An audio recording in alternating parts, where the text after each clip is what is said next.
Hello friend, কেমন আছো? আমি ভালোই আছি। আজ আমরা বেরিয়ে পড়েছি মোহনবাগান আর নর্থ ইস্টের ডুরান্ড কাপ ফাইনাল দেখতে। আর আজকে যেহেতু ফাইনাল, তো একটু বেশি এক্সাইটেড হয়ে আছি। তো দেখা যাক কী হয়, রেজাল্ট আশা করি খুব ভালোই হবে। আর আমাদের মতো এরকম অনেক মোহনবাগান সাপোর্টাররা যাচ্ছে খেলা দেখতে। আর দেখো, দেখতে দেখতে এসেই গেছি যুবভারতী স্টেডিয়ামে। আমরা একটুখানি ওয়েট করছিলাম দুটো ভাই আসার জন্য, তারপর ওরা এলে একসাথে আমরা ভিতরে খেলা দেখতে যাব বলে। আর দেখতেই পাচ্ছ খেলা শুরু হয়ে গেছে। আর খেলার শুরুতেই প্রথমেতেই আমরা একটা পেনাল্টি পাই, আর সেখানেতে পেনাল্টিতে গোল করে কামিন্স, আর সেকেন্ড গোলটা করে সাহাল।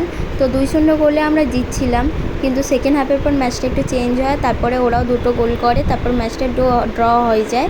তারপর ড্র হওয়ার পর পেনাল্টি হয়, পেনাল্টিতে আমরা হেরে যাই। তো যাই হোক, কী আর করা যাবে, খেলায় তো হার জিত আছেই। সেই জন্য মনটা একটু খারাপ হয়ে গেছিলো, ওই জন্য লাস্টের দিকে আর ভিডিও করিনি। তারপর বাড়ি চলে এসেছিলাম।